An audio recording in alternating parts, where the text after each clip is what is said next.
You can hear the engine laboring.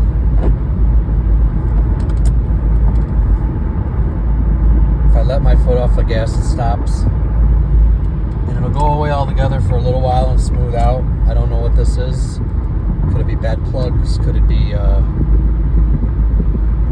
be scored cylinder walls? Could it be bent valves?